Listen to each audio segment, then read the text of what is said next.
ঈদযাত্রা ঘিরে পুরনো গাড়ি মেরামতে হচ্ছে নতুন। টাঙ্গাইলে মহাসড়কের কাজ শেষ না হওয়ায় উত্তরবঙ্গ রুটে যানজটের শঙ্কা।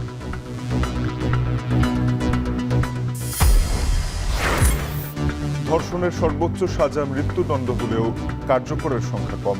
শিশু মনের ট্রমা কাটাতে দ্রুত কাউন্সেলিংয়ের পরামর্শ। চট্টগ্রামের আলোচিত সন্ত্রাসী সাজ্জাদ হোসেন রাজধানী থেকে গ্রেফতার। হত্যা, চাঁদাবাজি সহ রয়েছে 10টি মামলা।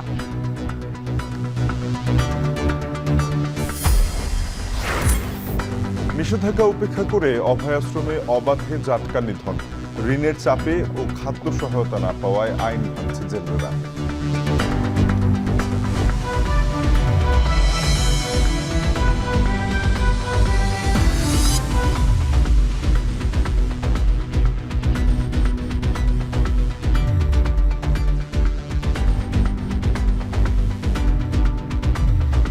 স্বাগত জানাচ্ছি এখন বাজারে। পুরো আয়োজনে সঙ্গে আছি আমরা দুজন, আমি শরীফ রাউশন এবং আমি তানজিম শাফিন।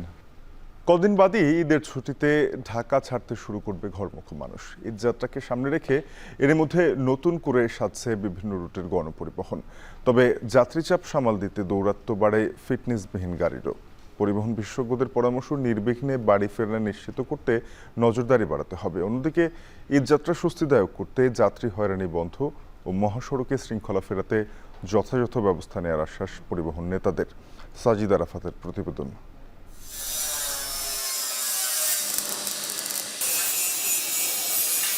স্বপ্নযাত্রার প্রস্তুতি চলছে, আর কদিন পরেই ঈদের আনন্দকে ভাগাভাগি করতে নারীর টানে বাড়ি ফিরবে মানুষ। সে যাত্রাকে পরিপূর্ণ করতে দম ফেলবার ফুরসত নেই পরিবহন মালিক শ্রমিকদের। ওয়ার্কশপ ঘুরে দেখা যায় নতুন রূপে রাস্তায় নামতে তৈরি হচ্ছে নতুন বাস, চলছে মেরামত। রঙিন আবহে সাজছে মহাসড়কের যাত্রীবাহী গাড়ি। নতুন বাসের জন্য তৈরি হচ্ছে নতুন সিটও। করা, রঙের কাজ করা, সব কাজগুলো করা, পুরান গাড়িগুলো নতুন করে আমরা আবার ডেলিভারি দিই। এর মধ্যে নতুন গাড়িও আছে। মোটামুটি এই ব্যস্ততার ভিতরে 25 রোজার ভিতরে আমাদের সব গাড়িগুলো ডেলিভারি হয়ে যাবে ইনশাল্লাহ। পুরান নতুন সবই আমরা কাজ করি। রিভারিং কাজটাও বেশি করি, নতুন কাজটা একটু কম হয় আর কি, রিভারিং কাজটা একটু বেশি হয়। সকাল 9টার থেকে রাত 12টা বাজে, 1টা বাজে, 2টা বাজে কাম দীক্ষা, এই কামে কোনো টাইম নেই। আমরা গাড়ির ফ্রেম বানাই, ওই যে সিটের ফ্রেম, এবং গাড়ির ডেকোরেশনে কাজ করি। গাড়ির সিট বানাই, গাড়ির পর্দা বানাই, গাড়ির টুপি বানাই। বাংলাদেশ যাত্রী কল্যাণ সমিতির তথ্যমতে এবার ঈদে ঢাকা, নারায়ণগঞ্জ, গাজীপুর থেকে গ্রামে ফেরা মানুষের প্রায় 75% ফিরবেন সড়ক পথে। আর তাই বেড়ে যায় গণপরিবহনের চাহিদা। তবে নতুন গাড়ি তৈরি বা পুরনো গাড়ি মেরামত হলেও ঈদে চাহিদার তুলনায় গণপরিবহন সংকট যেন নতুন নয়। আর এই সংকটকে পুঁজি করে বেশ কিছু সুযোগ সন্ধানী ফিটনেসবিহীন গাড়ি মহাসড়কে যাত্রী পরিবহন করে। রোড সেফটি ফাউন্ডেশনের তথ্য বলছে, গেল বছর ঈদে প্রায় 358টি সড়ক দুর্ঘটনায় প্রাণ হারিয়েছে প্রায় 367 জন। আহত হয়েছে অন্তত 1,500 মানুষ, যা 2023 সালের তুলনায় 39.20% বেশি। ঈদের ছুটিতে লাখ লাখ মানুষের আনন্দযাত্রায় যুক্ত হতে যাচ্ছে এসব নতুন বাস। আর এসব তৈরিতে দিনরাত এক করে ব্যস্ত সময় পার করছেন শ্রমিকরা। তবে অভিযোগ আছে, এসব নতুন বাসের পাশাপাশি প্রতি বছর ঈদযাত্রায় মহাসড়কে যুক্ত হয় ফিটনেসবিহীন লক্কর ঝক্কর বাসও। এর ফলে ঘটে দুর্ঘটনা। এমন বাস্তবতায় পরিবহন বিশেষজ্ঞরা বলছেন, ঈদযাত্রা নির্বিঘ্ন করতে সচেতন হওয়ার পাশাপাশি প্রয়োজন কঠোর আইন প্রয়োগ করা। বিশেষজ্ঞদের পরামর্শ, মহাসড়কে স্বস্তি ফেরাতে নিতে হবে সমন্বিত পদক্ষেপ। কর্তৃপক্ষ কেন আছে? কর্তৃপক্ষের দায়িত্ব আছে গাড়িগুলিকে শুধু রংচং করে ফিট করে ফেলবে, কিন্তু কাঠামোগতভাবে আনফিট আছে, এটা তো তাদেরই কি দেখা দরকার। সুতরাং আমার মনে হয় ভিজিলেন্সটা শুধু ঈদের কিছুদিনের সময়ের মধ্যে দেখা উচিত না, এটা বিস্তৃত করা উচিত। স্বস্তিদায়ক যাত্রায় মেয়াদোত্তীর্ণ গাড়ি চলাচল নিয়ন্ত্রণ ও মহাসড়কে শৃঙ্খলা ফেরাতে সমন্বিত উদ্যোগে কঠোর পদক্ষেপ নেওয়ার আশ্বাস এই খাতের মানুষদের। সিটি এবং সুপারবান সার্ভিসে যে সমস্ত গাড়ি চলাচল করে, এই সমস্ত গাড়ির প্রতিটা কোম্পানিকে নিয়ে মিটিং করেছি এবং তাদেরকে সতর্ক করেছি। এই ড্রাইভারগুলি ম্যাক্সিমাম লাইসেন্স হলো লাইট লাইসেন্স, হেভি লাইসেন্সধারী না। অতএব আমরা আমাদের যথাসাধ্য চেষ্টা করব কোনো অবস্থাতেই যেন সিটি সুপারবানের গাড়ি লং রুটে যাত্রী বহন করতে না পারে। ঈদে বাড়ি ফিরতে প্রতি বছরই যাত্রীদের গুনতে হয় বাড়তি ভাড়া, সাথে দৌরত্ব বাড়ে টিকিট কালোবাজারি ও ফিটনেসবিহীন গণপরিবহনের। তবে এবছর এসব বন্ধের উদ্যোগের কথা বলছেন পরিবহন নেতারা। বাড়তি ভাড়া, তারপরে ছিনতাই, মলম পাটি এগুলো বন্ধ করার জন্য এইগুলোর সাথে ব্যক্তি বিশেষ জড়িত থাকে। একজন ব্যক্তির বা একটা অংশের অন্যায়কে আমরা গোটা কমিউনিটির বদনাম হতে দেব না। এ কারণে আমরা বলছি এটা 24 ঘন্টা মনিটরিং থাকবে। ঈদযাত্রায় মহাসড়কে লোকাল বাস নিয়ন্ত্রণের পাশাপাশি সব ধরনের শৃঙ্খলা রক্ষায় ভূমিকা নিতে হবে হাইওয়ে পুলিশ সহ সংশ্লিষ্ট কর্তৃপক্ষকে। তবেই আনন্দযাত্রা নিরাপদ ও নির্বিঘ্ন হবে। সাজিদ আরাফাত, এখন, ঢাকা। টাঙ্গাইলে সাসেক 2 প্রকল্পের কাজ শেষ না হওয়ায় আসন্ন ঈদের যানজটের চরম ভোগান্তির শঙ্কায় মহাসড়ক ব্যবহারকারীরা। তবে প্রকল্প ব্যবস্থাপকের দাবি, ঈদে 4 লেনের সুবিধা পাবে ঘরমুখো মানুষ। আর ঈদযাত্রা নির্বিঘ্ন করতে 65 কিলোমিটার মহাসড়কে পালাক্রমে 750 পুলিশ দায়িত্ব পালন করবে বলে জানায় জেলা পুলিশ। কাউসার আহমেদের তথ্য ছবিতে দেখুন বিস্তারিত। টাঙ্গাইলের এলেঙ্গা থেকে যমুনা সেতু পর্যন্ত চলছে সাসেক 2 প্রকল্পের আওতায় ফেজ 5 অংশের কাজ। এক দফা মেয়াদ বাড়িয়ে চলতি বছর কাজ শেষ হওয়ার কথা থাকলেও গেল 4 বছরে কাজ হয়েছে মাত্র 40 ভাগ। ঠিকাদারি প্রতিষ্ঠানের গাফিলতি ও তদারকির অভাবে কাজের এই ধীরগতি বলে অভিযোগ মহাসড়ক ব্যবহারকারীদের। উত্তরাঞ্চল সহ অন্তত 23 জেলার লাখো মানুষ মহাসড়কটি ব্যবহার করে। আসন্ন ঈদে যানবাহনের বাড়তি চাপে যানজটের ভোগান্তির শঙ্কায় আছেন তারা। ঈদের সময় গাড়ির চাপ থাকবে বেশি, প্যাসেঞ্জার চাপ থাকবে বেশি। কাজ কমপ্লিট হয়ে গেলে স্বাভাবিক যানজট আর থাকবে না। ঈদের আগে কাজগুলো করলে আমরা দ্রুত পরিবারের কাছে আমরা যাইতে পারবো। এছাড়া ফিটনেসবিহীন ও বেপরোয়া গতির যানবাহন, অদক্ষ চালক, ওভারটেকিং সহ নানা কারণে দুর্ঘটনার শঙ্কার পাশাপাশি রয়েছে ডাকাতি আতঙ্ক। ফিটনেসবিহীন যানবাহন থাকলে তো যে কোনো সময় যে কোনো জায়গায় ওটা নষ্ট হয়ে যায়। যেখানে ওভারটেকের জায়গা নাই সেখানে ওভারটেক করে বেপরোয়া চালায় ওই চাপচুপ দেওয়া, হয়তো একটা গাড়ির লগে একটু গাড়ি লাগলে তখন একটা গ্যাঞ্জাম লাগে, এতে যানজটের সৃষ্টি হয়। এলেঙ্গা পাড়া 7:30 বাজে 12টা বাজে ডাকা দিয়েছে আমার কত টিপি। তবে ঈদযাত্রা নির্বিঘ্ন করতে 4 লেনের সুবিধা দেওয়ার আশ্বাস দেন প্রকল্প ব্যবস্থাপক। আর যমুনা সেতুতে টোল বুথ বাড়ানোর পাশাপাশি নানা ব্যবস্থার কথা জানান সংশ্লিষ্টরা। Existing 2 lane and new 2 lane Eid ul Fitr উপলক্ষে 4 লেন চালু থাকবে ইনশাল্লাহ, এবং কোনো ধরনের জ্যাম হওয়ার কোনো সম্ভাবনা নাই বলে আমরা আশা করতেছি। সাধারণত আমরা 6টা বুথে গাড়ি চালাই, ঈদের সময় আমাদের আরও 3টা অ্যাডিশনাল অর্থাৎ 9টা 18 বুথে কাজ চলবে। আমাদের যারা উদ্ধার বাহিনী আছে আমাদের নিজস্ব, আমাদের 2টা র্যাকার সার্বক্ষণিক প্রস্তুত থাকবে। এদিকে ঈদযাত্রা স্বস্তিদায়ক করতে মহাসড়কে অতিরিক্ত পুলিশ মোতায়েনের পাশাপাশি নানা ব্যবস্থার কথা জানান জেলা পুলিশ সুপার। এই রুগ্ন যানবাহনের ব্যাপারে আমাদের কিন্তু সুস্পষ্ট দিক নির্দেশনা, এইগুলো ব্যবহার করা থেকে একেবারেই বিরত থাকতে হবে। 24 ঘন্টা এখানে প্রায় 750 লোক এখানে এই মহাসড়কের উপর কিন্তু ডিউটি করবে। স্বাভাবিক সময়ে যমুনা সেতুতে প্রতিদিন 18 থেকে 20,000 যানবাহন পারাপার হলেও ঈদে সে সংখ্যা বেড়ে হয় অন্তত 50,000। এখন টাঙ্গাইল। কিছুই বোঝার বয়স হয়নি এখনো। ছোট্ট শরীরে যেখানে খেলার মাঠ দাপিয়ে বেড়ানোর কথা, ঠিক সে সময়ে মানুষরূপী কিছু পশুর থাবায় হাসপাতালের বিছানায় প্রতি বছর শত শত শিশুর আর্তনাদ। বিচার কে কবে পেয়েছে সে হিসেবে রাষ্ট্রের হেয়ালি ভাব উস্কে দেয় নরপশুদের। তবুও বিচার প্রত্যাশা সাধারণ মানুষের। মেহেরিন অ্যানির প্রতিবেদন। আম্মু যদি তোমাকে ধরি এভাবে, এটা গুড টাচ না ব্যাড টাচ? Good touch. আর যদি তোমাকে এইভাবে বাইরের কেউ ধরে এভাবে, তখন কি হবে?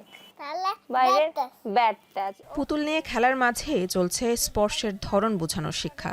প্রাইভেট পার্ট এখানে ধরে যদি কেউ, কিন্তু private part bad touch. Bad touch বলে ধাক্কা দিয়ে দিতে হবে, একদম চিৎকার দিয়ে দিতে হবে, তাই না? 3 বছরের নিহারকে যেন কোনো খারাপ স্পর্শ ছুতে না পারে, একটা সুরক্ষিত নিরাপদ সুন্দর শৈশব যেন কাটাতে পারে, তাই মেয়ের বন্ধু হয়ে মা সুরভি মেয়েকে স্পর্শের ধরনের পাশাপাশি শেখাচ্ছেন কারাতে। কিন্তু কেন? ব্যাড টাচ করে ফেলেছে তাকে, তখন তাকে অনেক ক্ষেত্রে ভয় দেখানো হয় যে তুমি যদি বাবাকে বা মাকে বলে দাও তাহলে তোমাকে মারবে বা কিছু। ওই জায়গাটা আমি রাখিনি। আমার বাচ্চা আমাকে এসে যে কোনো কথা বলতে পারে যেন অকপটে। আমার মনে হচ্ছে এরকম প্লেটে কাটছে, গলায় ফাঁস দিয়েছে, ঠিক সেরকম বিশ্বাস চাই আমি আপনাদের কাছে। সম্প্রতি মাগুরায় ঘটে যাওয়া শিশু ধর্ষণের ঘটনায় আবারও সামনে এসেছে কতটা অনিরাপদ আমাদের শৈশব। কেবল অপরিচিত নয়, পরিবারের সদস্য বা কাছের পরিচিত মাধ্যমেই শিশুরা বেশি যৌন নির্যাতনের শিকার হচ্ছে। শুধু মেয়ে শিশুই নয়, ছেলে শিশুরাও ছাড় পাচ্ছে না যৌন হয়রানির হাত থেকে। এতে করে আতঙ্ক বাড়ছে অভিভাবকদের মাঝে। যেখানে একটা ছেলে বাচ্চা সেফ না, সেখানে একটা মেয়ে বাচ্চার কি অবস্থা হতে পারে? বাবা মা তার কাছেও তো বাচ্চা সেফ থাকছে না। তবে এমন ভয়ঙ্কর শাস্তি দেওয়া উচিত যে ওই একজনকে দেখে সবাই ভয় পাবে। দর্শকের বিচার হইতে হবে উইদিন 1 মাসের মধ্যে, তাহলে এবং সেটা হবে জনসম্মুখে।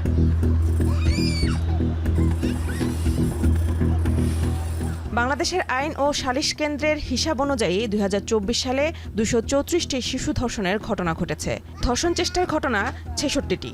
এর বাইরে ছেলে শিশু বলাৎকারের ঘটনা ছিল 36টি, বলাৎকারের চেষ্টা 3টি। লিপিবদ্ধ তালিকায় আটকে ওঠার মতো, কিন্তু তালিকার বাইরে থেকে যায় আরও অসংখ্য শিশু নিপীড়নের ঘটনা। কেবল নির্যাতনে থেমে থাকে না এসব ঘটনা, মনের গভীরে রেখে যায় বড় ক্ষত। মনোরোগ বিশেষজ্ঞরা বলছেন, পরিচিত হলে একদিকে বাচ্চাদের সংস্পর্শে আসা যেমন সহজ, জোর খাটানোও তেমন সহজ। তাই এ ধরনের সংবেদনশীল বিষয়ে সামাজিক ট্যাবু না রেখে বাচ্চাকে মানসিক ট্রমা থেকে বের করতে দ্রুত কাউন্সেলিংয়ের ব্যবস্থা করা দরকার। আমাদের দেশের একটা সমস্যা কি, মানসিক রোগ, মানসিক চিকিৎসা বিষয়টাকে আমরা অনেকখানি প্রথমত নেগলেক্ট করি, দ্বিতীয়ত আমরা মনে করি যে চিকিৎসা অন্য চিকিৎসার থেকে এটা আলাদা ভাবি, এটাও ঠিক না। মেনলি কথা হলো ট্রিটমেন্টের জায়গায় অথেন্টিক জায়গাটা দেখে তারপরে চিকিৎসার মধ্যে যাবে। শিশু তো এখন মেয়ে এবং ছেলে উভয়ই হতে পারে। তো এটা দেশের নারী শিশু নির্যাতন দমন আইনে ধর্ষণের সর্বোচ্চ সাজা মৃত্যুদণ্ড হলেও কার্যকরের সংখ্যা কম। সামাজিক সচেতনতার অভাব এবং সঠিকভাবে সবাই আইন না জানার কারণে এই ধরনের অপরাধ বাড়ছে বলে মনে করছেন আইনজ্ঞরা। যদি কোনো শিশুকে যৌন হয়রানির উদ্দেশ্যে স্পর্শ করা হয় যেটাতে ওই শিশুটা অস্বস্তি ফিল করে, এবং এটা অবশ্যই যৌন হয়রানির সংঘাতে পড়বে।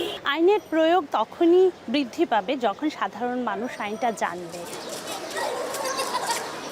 শিশু থেকে কিশোর, কন্যা শিশু থেকে ছেলে সন্তান, কেউই যৌন নিপীড়ন থেকে নিরাপদ নয়, সেটা হোক নিজ পরিবার, স্কুল কিংবা খেলার মাঠ।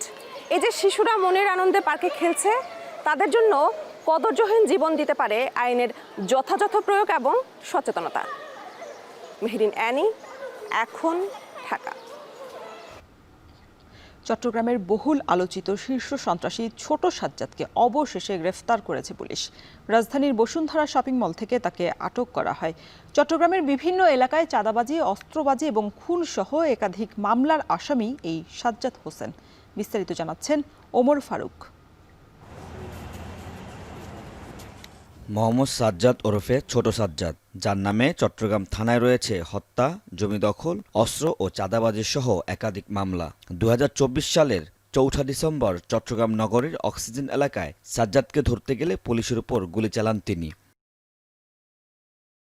এবছরের জানুয়ারিতে ফেসবুক লাইভে এসে প্রকাশ্যে চট্টগ্রাম বাইজিদ বোস্তামি থানার ভারপ্রাপ্ত কর্মকর্তা পেটানোর হুমকিও দেন সাজ্জাদ। তোরা আর আদতন বাজি তাত্তিনি যেটা তাহস না কেন আয় তো নারিয়ে না প্রয়োজন আমরে যাইবি তোরা না মারিয়ে না। এমন ঘটনার পরপরই সাজ্জাদকে ধরিয়ে দিতে পুরস্কারও ঘোষণা করে চট্টগ্রাম মেট্রোপলিটন পুলিশ। অবশেষে শনিবার রাত 9:30টায় রাজধানীর বসুন্ধরা শপিং কমপ্লেক্সের সামনে চট্টগ্রামের এই শীর্ষ সন্ত্রাসী ও তার স্ত্রীকে গ্রেফতার করা হয়। যা সাধারণ জনগণের সহযোগিতায় তাকে বসুন্ধরা সিটি থেকে গ্রেফতার করতে সক্ষম হয়। পরবর্তীতে ডিএমপির তেজগাঁও থানার পুলিশকে আমরা আহ্বান করি এবং একই সাথে আমরা আমাদের যে রিকুইজিশন প্রেরণ করি। সিএমপির তেজগাঁও থানার পুলিশ ফোর্স ঘটনাস্থলে এসে আমাদেরকে পুলিশ আসামি সহ আমরা তাদেরকে তেজগাঁও থানায় নিয়ে আসি। তার বিরুদ্ধে সিএমপির এবং চট্টগ্রাম জেলার বিভিন্ন থানায় মোট 16টি মামলা রয়েছে। সাজ্জাদের অন্যান্য সহযোগীদের ধরতেও কাজ করছে আইন শৃঙ্খলা বাহিনী। আমাদের যে থানায় তার মামলা আছে ওই থানায় নিয়ে যাব। বাইজিদ থানা, চাঁদগাঁও থানা, হাটাজারি থানা, অর্থাৎ চট্টগ্রাম মেট্রোপলিটন পুলিশ এলাকায় তার বিরুদ্ধে মামলা আছে, আমরা ওখানে নিয়ে যাব চট্টগ্রাম মেট্রোপলিটন পুলিশ এলাকায়। এরপর রাতেই তাকে চট্টগ্রাম নেওয়া হবে বলে জানান এই পুলিশ কর্মকর্তা। ওমর ফারুক, এখন, ঢাকা। উৎপাদন বৃদ্ধি, জাটকার নিরাপদ বিচরণ নিশ্চিত করতে দেশের 5টি অভয়াশ্রমে চলছে ইলিশ সহ সব ধরনের মাছ শিকারের নিষেধাজ্ঞা। শরীয়তপুরের পদ্মাতেও 20 কিলোমিটার অভয়াশ্রমে মাছ শিকারের নিষেধাজ্ঞা থাকলেও তা মানছেন না জেলেরা। মাছ শিকারের পর তা বিক্রি হচ্ছে নদীর তীরেই। জেলেদের অভিযোগ, সময় মতো খাদ্য সহায়তা না পাওয়া, ঋণের বোঝা আর ঈদের বাড়তি খরচ মেটাতে নদীতে নামতে বাধ্য হচ্ছেন তারা। শরীয়তপুর থেকে সজীব খানের তোলা ছবিতে কাজী মনিরুজ্জামানের প্রতিবেদন।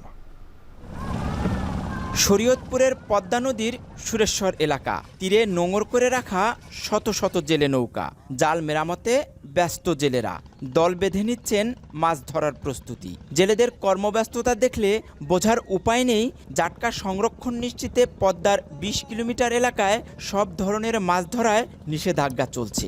একের পর এক জেলে জাল নৌকা নিয়ে ছুটছেন মাঝ নদীতে। এ যেন মাছ শিকারে জেলেদের প্রতিযোগিতা। ভেদরগঞ্জের বেড়াচাক্কি গ্রামের বাবুল আক্তার নদী ভাঙনে হয়েছেন সর্বশান্ত।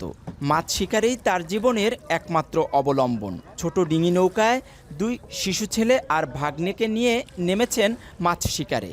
সেখানেও বিধিবাম, নদীতে নামলেই দিতে হয় টাকা।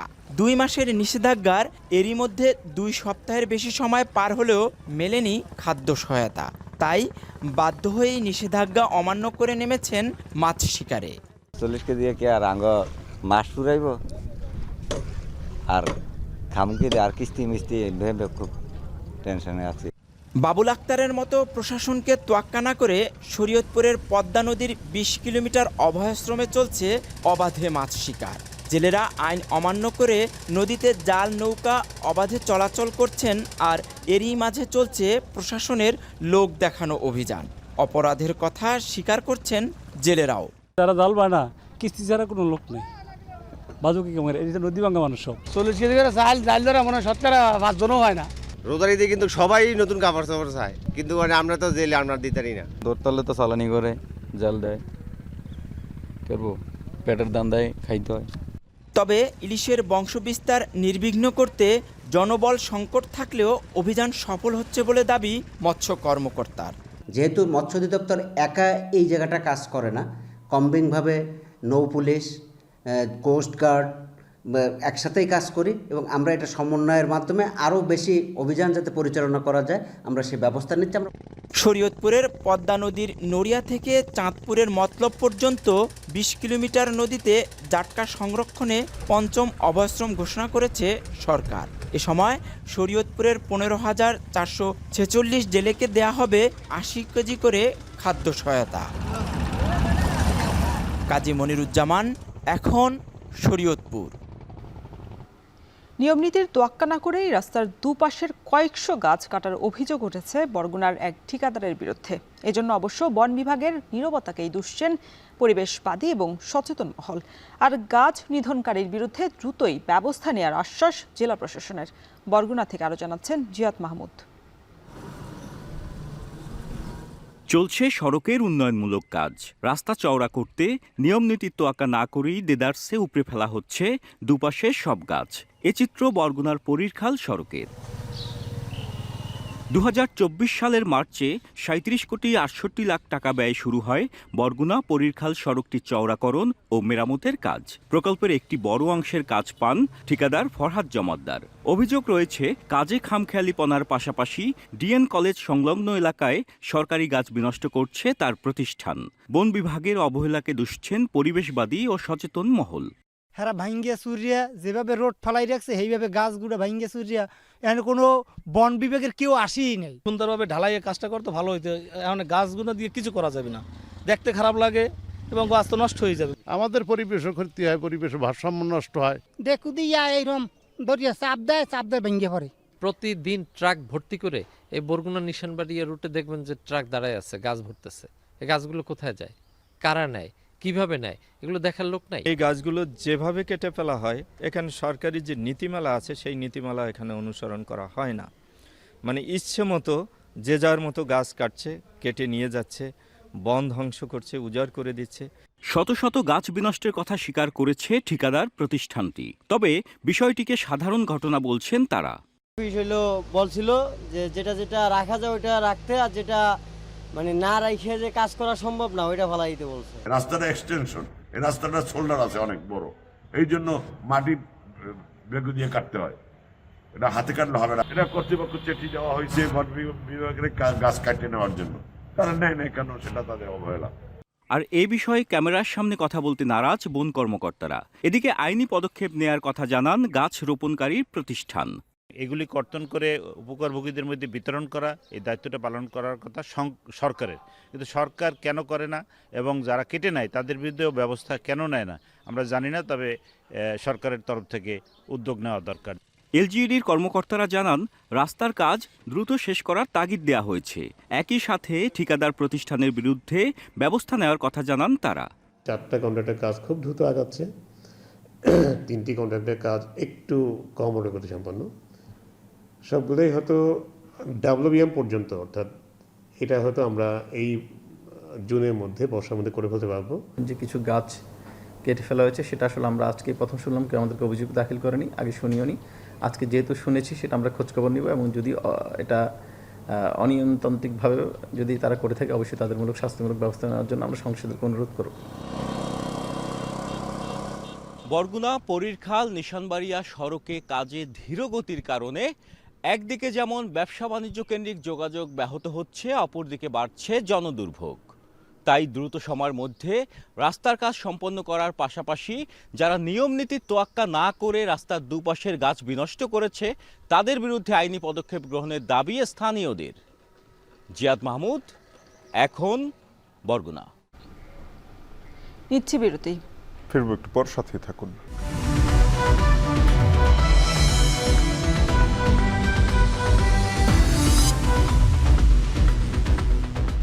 ফিরলাম বিরতির পর। দেখছেন এখন বাজার।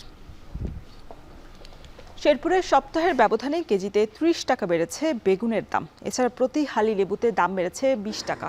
তবে কিছুটা কমেছে পেঁয়াজ, রসুন এবং শসার দাম। এ বিষয়ে বিস্তারিত জানাতে শহরের নবীনগর হাজির বাজার থেকে যুক্ত হচ্ছেন জাহিদুল খান সৌরভ। সৌরভ, রোজায় তো বেগুন লেবু বেশি ব্যবহার হয়ে থাকে, রোজার মাঝে এসে বেগুনের দাম এবং লেবুর বাড়তি দামের কারণ হিসেবে কি বলছেন ব্যবসায়ীরা?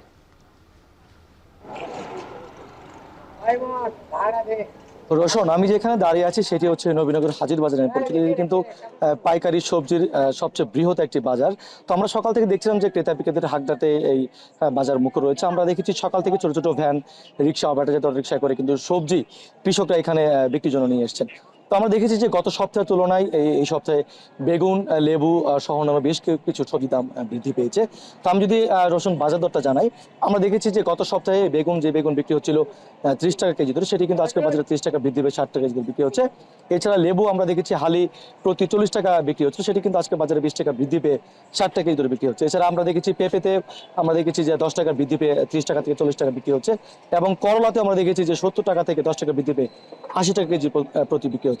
তবে কিছুটা অপরিবর্তিত রয়েছে, যেমন আমরা দেখেছি রসুন বিক্রি হচ্ছে 80 টাকা কেজি ধরে, আলু বিক্রি অপরিবর্তিত থেকে বিক্রি হচ্ছে 20 টাকা কেজি ধরে, টমেটো বিক্রি হচ্ছে 10 টাকা কেজি ধরে। এছাড়া পেঁয়াজ দেখেছি আমরা অপরিবর্তিত থেকে 40 টাকা কেজি ধরে বিক্রি হচ্ছে। শসা বিক্রি হচ্ছে 10 টাকা কমে 40 টাকা থেকে 30 টাকা কেজি ধরে। তবে এই বিষয়ে আমরা যে বেশ কয়েকজন সবজি বিক্রেতার সাথে কথা বলেছিলাম, তারা আমাদেরকে জানিয়েছেন মূলত এই রমজানে কিন্তু বিশেষ করে লেবুর শরবত এবং বেগুনির একটি চাহিদা থাকার কারণে কিন্তু আমরা জেনেছি ব্যবসায়ীদের কাছ থেকে যে লেবু এবং যে বেগুনি রয়েছে চাহিদা সংকটের কারণে মূলত দাম বৃদ্ধি পেয়েছে। তবে তারা বলছেন যে এখানে কোনো সিন্ডিকেট করে দাম বৃদ্ধি করা হয়নি, মূলত বাজারে যে চাহিদা এবং চাহিদার তুলনায় সংকটের কারণে এই দামটি বৃদ্ধি পেয়েছে। তারা বলছেন যে যদি সরবরাহটা বৃদ্ধি পায় তাহলে হয়তো এই সংকটটা কেটে গেলে দাম ক্রেতাদের নাগালের মধ্যেই থাকবে। তো বৃদ্ধির বিষয়ে আমি বেশ কয়েকজন ক্রেতাদের সাথে কথা বলেছিলাম, তারা বলছেন যে এই রমজানে বিশেষ করে লেবু, তারপর হচ্ছে বেগুনি, পেঁপে সহ বিভিন্ন সবজির কিছুটা চাহিদা থাকে। তারা বলছেন যে কিছু অসাধু ব্যবসায়ী তারা সিন্ডিকেট করে এই দাম বৃদ্ধি করে থাকেন। তো ক্রেতারা বলছেন যে যদি নিয়মিত বাজার মনিটরিং করা হয় এবং জেলা প্রশাসন, ভ্রাম্যমাণ আদালত পরিচালনা করা হয় এবং ভোক্তা অধিকার যদি নিয়মিত বাজার মনিটরিং করে তাহলে হয়তো এই সবজির দাম কিছুটা হলে নাগালের মধ্যে থাকবে। তো তারা বলছেন যেহেতু সামনে ঈদ রয়েছে, ঈদে শসা, টমেটো সহ বেশ কিছু সবজির চাহিদা আরও বেশি বৃদ্ধি পায়। তারা বলছেন যে অন্তত ঈদকে ঘিরেও এই অসাধু ব্যবসায়ীরা সিন্ডিকেট করে যেন সবজির দাম বৃদ্ধি করতে না পারে সেদিকে তারা জেলা প্রশাসনের দৃষ্টি আকর্ষণ করছেন। তো আমরা দেখেছি যে সকাল থেকে ক্রেতারা এখানে ঘুরে ফিরে তারা বাজার করছেন, সবজি দরদাম করছেন। তো কিছুটা দেখেছি যে যাদের হয়তো বেগুন 2 কেজি প্রয়োজন তারা হয়তো দাম বৃদ্ধির কারণে 1 কেজি কিনে বাড়ি ফিরছেন, যাদের লেবু 2 হাজি প্রয়োজন তারা 1 হালি কিনে বাড়ি ফিরছেন। তো রোশন, এই ছিল শেরপুরের সবজি দরদামের সর্বশেষ তথ্য আমার কাছে। শেরপুর থেকে যুক্ত ছিলেন আমাদের সহকর্মী জাহিদুল খান সৌরভ। নেত্রকোনার হাওরে জনপ্রিয় হয়ে উঠেছে হাঁসের খামার। নতুন কর্মসংস্থান তৈরিতে বেকার যুবকরা হাওরে গড়ে তুলেছেন এই খামার। কৃষকরা বলছেন রোগবালাই কম হওয়ায় ধান চাষের চেয়ে বেশি লাভজনক হাঁসের খামার করা। জেলায় খামার বৃদ্ধিতে সুলভ মূল্যে হাঁসের বাচ্চা সরবরাহ থেকে শুরু করে কৃষকদের পরামর্শ দেওয়া হচ্ছে বলে জানান প্রাণী সম্পদ কর্মকর্তা রিফাত আহমেদ রাসেলের তথ্য ও ছবিতে থাকছে বিস্তারিত। নেত্রকোনার খালিয়াজুড়ি মেন্দিপুরের কৃষক সজল মিয়া, তার খামারে প্রায় 3100 হাঁস রয়েছে, যেখান থেকে প্রতিদিন অন্তত 1800 ডিম সংগ্রহ করেন। ডিম ও হাঁস বিক্রি করে প্রতি মাসে আয় অন্তত 3 থেকে 4 লাখ টাকা। সজলের মতো হাওরের বিল ও খামারের পাড়ে অনেকেই তৈরি করেছেন হাঁসের খামার। আগে শুধু শুকনো মৌসুমে অস্থায়ী ভিত্তিতে খামারগুলো চললেও এখন সারা বছরই চালু থাকে এসব খামার। তাদের পিছনে আপনার দৈনিক 22,000 টাকা খরচ আছে। ডিম দিয়ে গেলে তো দানের চেয়ে লাভ হয়। 1800-1900 মতো ডিম দিতেছে। মোটামুটি ভাবে সব দিক দিয়ে আমরা হাঁসের মধ্যে লাভবানটা বেশি। হাঁসের লাভবান মোটামুটি ভালোই চলতেছে, ইনকাম আগের থেকে অনেক বেশি। ধানের থেকে হাঁস লালন পালন অধিক লাভজনক হওয়ায় হাওরপাড়ে দিন দিন জনপ্রিয় হয়ে উঠছে হাঁসের খামার।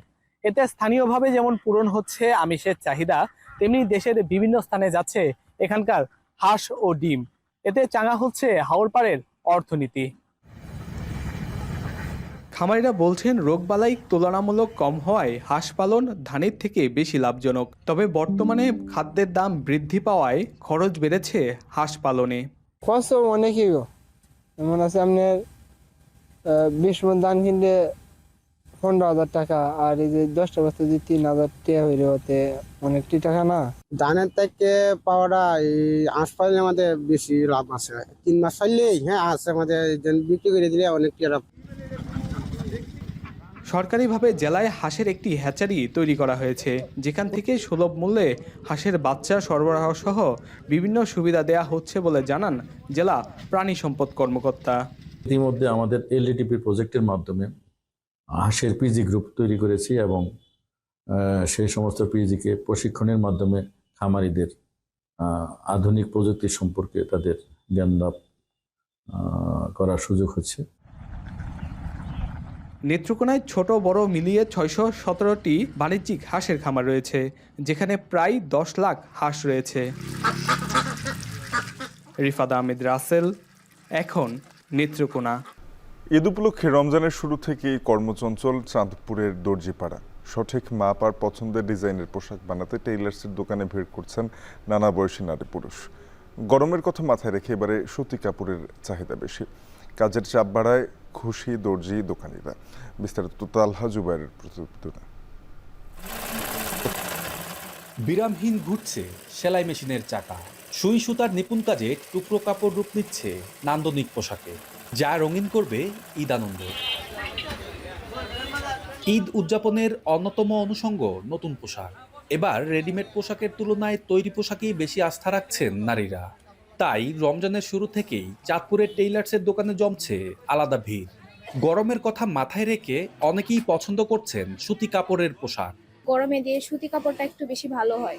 এদিকে দিচ্ছি যে তাড়াতাড়ি নিতে পারি, ভালো ডিজাইন হয়, নতুন জামা পরে যে ঈদ করতে পারি তাই। এদিকে কাজের চাপ বাড়ায় ব্যস্ত সময় কাটছে দর্জি দোকানের কারিগরদের। গ্রাহকদের সময় মতো পোশাক পৌঁছে দিতে দিনরাত কাজ করছেন তারা। 2015 দিন আগের থেকে ভিড় করতে আছে, আগের থেকে অনেক কাজ ভালো বাড়ছে, ইনকামও ভালো হইতে আছে। জর্জেট কাপড়টা কম পরে কিন্তু সুতি কাপড়টাও বেশি বানাচ্ছে আর কি। বছরে সবচেয়ে বেশি কাজ হয় রমজানের ঈদকে ঘিরে। রমজানের শুরু থেকেই কাজ বাড়তে থাকায় খুশি দোকানিরা। বেশিরভাগই বুঝের কাস্টমার, তারা অর্ডারি মালটা পছন্দ করে। এই অর্ডারি মালটা তার ফিটিং ঠিক মতো হয়, মন মতো কিনতে পারে। রেডিমেডটা অনেক সময় দেখা যাচ্ছে ফিটিং হচ্ছে না, আবার নিয়ে দোকানে নিয়ে ফিটিং করতে হয়। এই হিসাবে অর্ডারের দোকানে কাজটা ভিড় থাকে বেশি। ছোট বড় মিলিয়ে প্রায় 600 দর্জির দোকান রয়েছে চাঁদপুরে, আর এক একটি পোশাকের মজুরি 300 থেকে শুরু করে 600 টাকা পর্যন্ত। তালহা জুবাইর, এখন চাঁদপুর। সময় হলো আরো একটা বিরতির। একটু পরে ফিরবো, আবারও সাথেই থাকুন।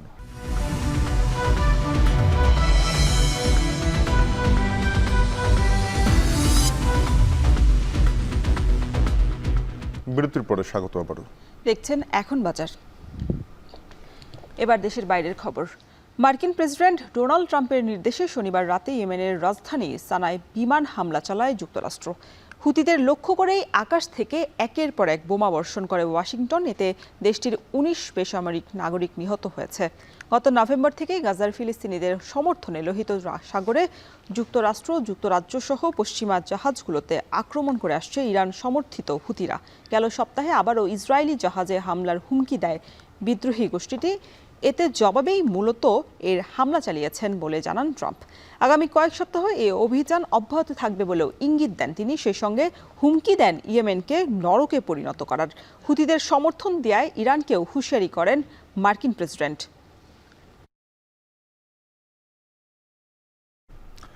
ইউক্রেনের যেসব অঞ্চল আপাতত রাশিয়ার দখলে রয়েছে তা কোনোভাবেই মস্কোর হাতে ছেড়ে দেওয়া হবে না বলে সাফ জানিয়েছেন ইউক্রেনীয় প্রেসিডেন্ট ভলোদিমির জেলেনস্কি। শনিবার ইউরোপের নেতাদের সঙ্গে ভার্চুয়াল সামিটে অংশ নেওয়ার পর জেলেনস্কি আরও বলেন, অস্ত্রবিরতি কার্যকরের আগে অঞ্চল ভাগাভাগির আলোচনায় বসবে না কিয়েভ। এদিকে ব্রিটিশ প্রধানমন্ত্রী বলেছেন, যুদ্ধবিরতি শুরু হলে ইউক্রেনের নিরাপত্তার প্রশ্নে জেলেনস্কির পাশে থাকবে ইউরোপ ও পশ্চিমা মিত্ররা। সতীর্থ কর্মকারের প্রতিবেদন। কিয়েভের রাস্তায় আচমকাই দেখা গেল ডোনাল্ড ট্রাম্প ও ভ্লাদিমির পুতিনকে। দুই রাষ্ট্রনায়কের হাতে তুরুপের তাস, কার ভাগ্য নিয়ে জুয়া খেলছেন সেও বোঝা দেয়। দৃশ্যটি ইউক্রেনের রাজধানীতে অবস্থিত মার্কিন দূতাবাসের। শনিবার এভাবেই দূতাবাসের সামনে প্রতীকী বিক্ষোভ করেন ইউক্রেনের বাসিন্দারা। যুদ্ধবন্ধের আলোচনায় রাশিয়াকে একের পর এক ছাড় দেয় মার্কিন প্রেসিডেন্ট ডোনাল্ড ট্রাম্পের ওপর চটেছেন এই বিক্ষোভকারীরা। Current American president does not represent American values, the values of democracy and freedom and justice. এর আগে মার্কিন প্রেসিডেন্ট ডোনাল্ড ট্রাম্পের সাথে ফোন আলাপের পর ইউক্রেনে যুদ্ধবিরতি কার্যকরে নতুন কিছু শর্ত জুড়ে দেন রুশ প্রেসিডেন্ট ভ্লাদিমির পুতিন। বিপরীতে ইউরোপের নেতাদের নিয়ে ভার্চুয়াল সামিটের ঘোষণা দেন ব্রিটিশ প্রধানমন্ত্রী কিয়ার স্টারমার। শনিবারের ওই ভার্চুয়াল সামিটে অংশ নেয় পশ্চিমা 26 দেশের প্রতিনিধি। উপস্থিত ছিলেন ইউক্রেনের ভলোদিমির জেলেনস্কি এবং ফ্রান্সের ইমানুয়েল ম্যাক্রো। বৈঠকে ইউরোপের নেতারা মন্তব্য করেন, অস্ত্রবিরতি কার্যকর হলে ইউক্রেনের নিরাপত্তা যেন কোনোভাবেই বিঘ্নিত না হয় সে দায়িত্ব যুক্তরাষ্ট্রকেও নিতে হবে। বৈঠকের পর ডাউনিং স্ট্রিটে সংবাদ সম্মেলন করেন ব্রিটিশ প্রধানমন্ত্রী। বলেন, ইউক্রেনে অস্ত্রবিরতি কার্যকর হলে দেশটির নিরাপত্তা নিশ্চিতে কাজ করবে নয়া পশ্চিমা জোট। ইউরোপীয় ইউনিয়নের সদস্য রাষ্ট্র কানাডা, অস্ট্রেলিয়া ও নিউজিল্যান্ড সহ কলিশন অব দ্য উইলিং নামের এই জোটে থাকবে এশিয়ার দেশ জাপানও। পাশাপাশি আরও জানান, ইউক্রেনের নিরাপত্তা ইস্যুতে বৃহস্পতিবার বৈঠক করবেন ইউরোপের দেশগুলোর সেনাবাহিনীর উচ্চপদস্থ কর্মকর্তারা। ভার্চুয়াল সামিট শেষে একই দিনে কিয়েভে সংবাদ সম্মেলন করেন ইউক্রেনীয় প্রেসিডেন্ট। বলেন, দখলকৃত অঞ্চলের ভাগাভাগি নিয়ে রাশিয়ার সাথে যুক্তরাষ্ট্রের কি কথা হয়েছে তা তিনি জানেন না। কিন্তু এই জটিল আলোচনা যুদ্ধবিরতি কার্যকরের আগে চালিয়ে যাওয়া সম্ভব না বলেও মনে করেন ইউক্রেনীয় প্রেসিডেন্ট। পাশাপাশি পশ্চিমা মিত্রদের উদ্দেশ্যে বলেন, অস্ত্রবিরতি কার্যকর হওয়ার পর যুক্তরাষ্ট্র ও ইউরোপের উপরই নির্ভর করবে ইউক্রেনের নিরাপত্তা ব্যবস্থা। За столом перемовин. Червоні лінії повинні бути озвучені одразу. We agreed we will keep increasing the pressure on Russia, keep the military aid flowing to Ukraine, and keep tightening restrictions on Russia's economy. Trump Putin দ্বিতীয় দফা ফোন আলাপের পর আন্তর্জাতিক গণমাধ্যমের প্রতিবেদনে বলা হচ্ছে, 30 দিনের অস্থায়ী যুদ্ধবিরতির দ্বারপ্রান্তে ইউক্রেন ও রাশিয়া। কিন্তু শেষ পর্যন্ত অঞ্চল ভাগাভাগির প্রশ্নে কিয়েভ বা মস্কো কোনো পক্ষই যদি ছাড় না দেয়, তাহলে এই অস্থায়ী অস্ত্রবিরতি ইউক্রেনে শান্তি ফেরানোর প্রশ্নে আদৌ কোনো পাকাপোক্ত সমাধান কিনা সে প্রশ্ন থেকেই যাচ্ছে। সতীর্থ কর্মকার, এখন বিশ্ব। 9 মাস ধরে মহাকাশে আটকে থাকা 2 মার্কিন নভোচারীকে ফিরিয়ে আনতে অবশেষে অভিযান শুরু করেছে নাসা এবং স্পেস এক্স। শুক্রবার স্থানীয় সময় সন্ধ্যায় নাসার কেনেডি স্পেস সেন্টার থেকে আন্তর্জাতিক মহাকাশ স্টেশনের উদ্দেশ্যে যাত্রা শুরু করেছে স্পেস এক্সের রকেট ফ্যালকন 9। নাসার তথ্য বলছে, আবহাওয়া অনুকূলে থাকলেও আগামী বুধবারের আগে পৃথিবীতে ফিরতে পারবে না সুনিতা এবং বুচ নামের ওই 2 নভোচারী। সতীর্থ কর্মকারের আরও একটি প্রতিবেদন। 2024 সালের 5 জুন বোয়িং এর স্টারলাইনারে চড়ে মহাকাশে পাড়ি জমান মার্কিন নভোচারী সুনিতা উইলিয়ামস ও বুচ উইলমোর। এটাই ছিল নাসার নভোচারীদের নিয়ে বোয়িং এর স্টারলাইনার ক্যাপসুলের প্রথম মহাকাশ যাত্রা। 21 দিন পর ফেরার কথা থাকলেও যান্ত্রিক ত্রুটির কারণে গেল 9 মাস মহাকাশের এক অরবিটাল ল্যাবে আটকা পড়েন ওই 2 নভোচারী। অবশেষে গেল শুক্রবার সুনিতা ও বুচকে ফিরিয়ে আনতে আন্তর্জাতিক মহাকাশ স্টেশনের উদ্দেশ্যে রওনা দিয়েছে স্পেসএক্স রকেট ফ্যালকন 9। নভোচারীদের ফিরিয়ে আনার এই মিশন নাসার সাথে যৌথভাবে পরিচালনা করছে ধনকুবের ইলন মাস্কের স্পেসএক্স। রয়টার্স জানায়, যুক্তরাষ্ট্রের ফ্লোরিডা স্পেস সেন্টার থেকে উড্ডয়নের সময় ওই রকেটে ছিলেন 4 নভোচারী। এই 4 জনের 2 জনকে অরবিটাল ল্যাবে রেখে সুনিতা ও বুচকে ফিরিয়ে আনা হবে পৃথিবীতে। In terms of precautions, they'll have the standard precautions that any crew has. They'll obviously have their suits that we've sent up and tried them on. They've got custom seats that are made to fit their body and their suits. NASA এই মিশনের নাম দিয়েছে crew 10। শনিবার যুক্তরাষ্ট্রের স্থানীয় সময় রাত 11:30টায় international space স্টেশনে পৌঁছবে স্পেসএক্সের রকেট। এরপর ক্রু 9-এর সুনিতা ও বুচের বদলে ক্রু 10-এর 2 নভোচারী থেকে যাবেন মহাকাশ স্টেশনে। ক্রু অদলবদল শেষে সুনিতা আর বুচকে নিয়ে পৃথিবীতে ফেরার অভিযান শুরু করবে স্পেসএক্সের ড্রাগন ক্যাপসুল। নাসার কর্মকর্তারা বলছেন, বুধবার নাগাদ পৃথিবীতে ফিরতে পারেন মহাকাশে আটকে পড়া ওই 2 মার্কিন নভোচারী। তবে পুরো বিষয়টি নির্ভর করবে আবহাওয়ার উপর। সতীর্থ কর্মকার, এখন বিশ্ব। বসন্ত আসার আগেই মনোরম চেরি ফুলে ছেয়ে গেছে জাপান। খোলা পার্ক, বদ্ধ অ্যাকোরিয়াম, সাদা গোলাপি সাকুরায় স্বর্গীয় রূপ নিয়েছে সব এলাকা। চোখ জুড়াতে এসব জায়গায় ভিড় করছেন দেশ বিদেশের দর্শনার্থীরাও। আরও জানাবেন নুজহাত কামাল।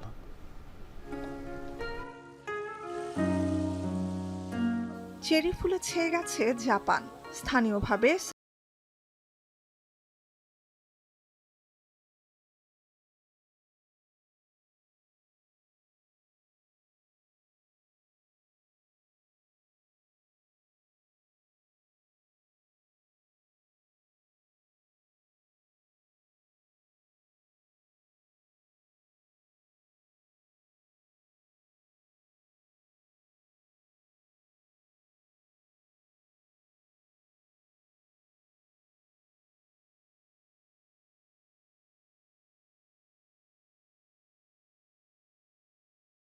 জাপানি cherry full. It's warm and the cherry blossom here, it's beautiful, so yeah, we are enjoying it very much.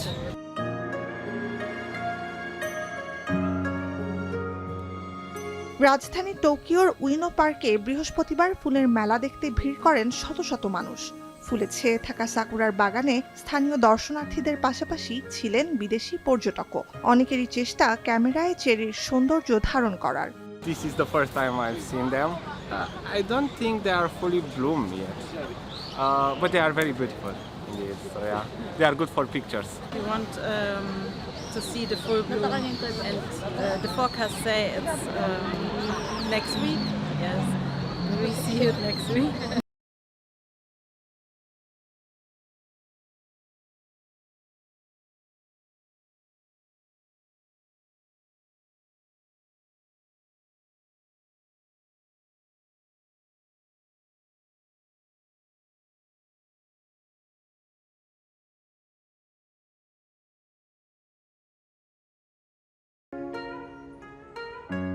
আনুষ্ঠানিকভাবে জাপানে বসন্তের আগমন ঘটবে 21 মার্চ। আগেই স্বাভাবিকের চেয়ে বেশি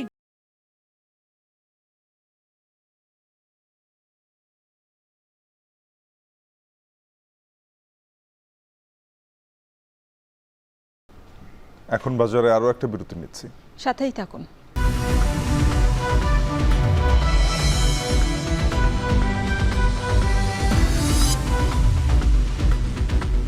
বিরতির পর আবারও ফিরে এলাম। দেখছেন এখন বাজার। এবারে খেলার খবর। দেশে আসছেন বাংলাদেশি বংশোদ্ভূত ইংলিশ ফুটবলার হামজা চৌধুরী।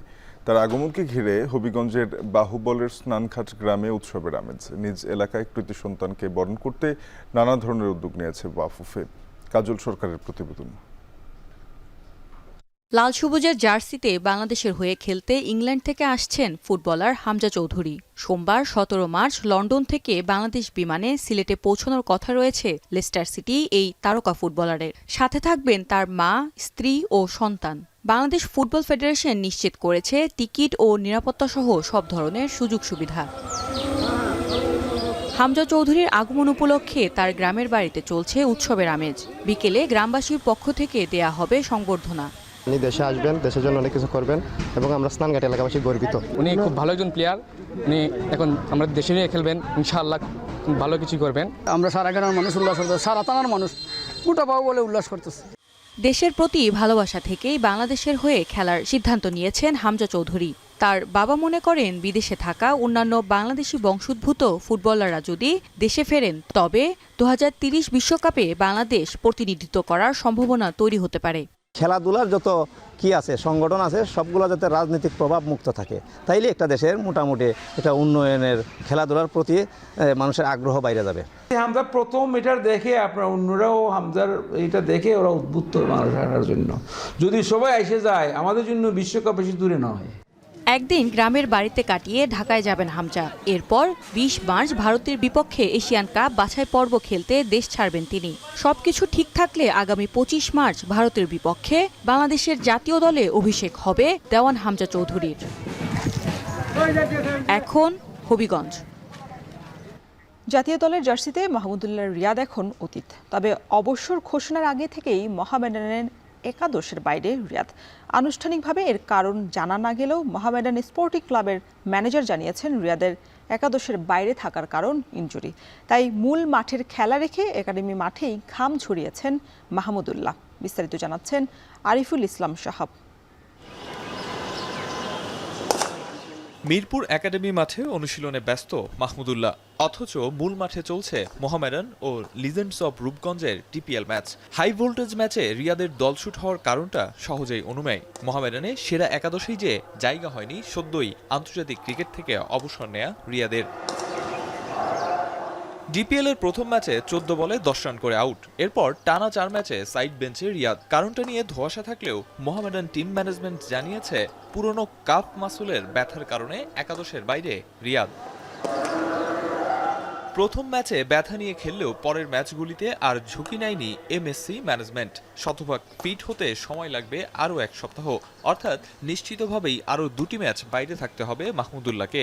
আর শতভাগ ফিট না থাকলে মিস করতে পারেন শাহিনপুকুরের সাথে ম্যাচও।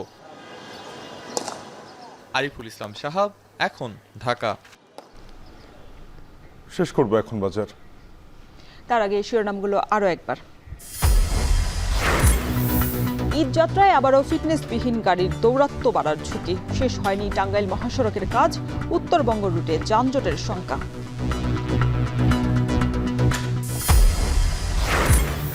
সচেতনতার অভাবে তালিকার বাইরে শিশু নির্যাতনের অনেক ঘটনা।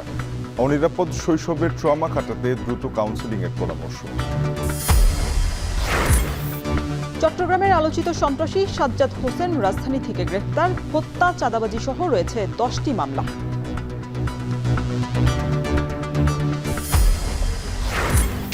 নিষেধাজ্ঞা উপেক্ষা করে অভয়াশ্রমে অবাধে জাটকা নিধন।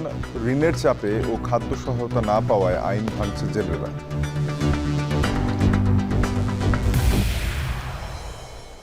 এই ছিল এখন বাজারের আয়োজনে।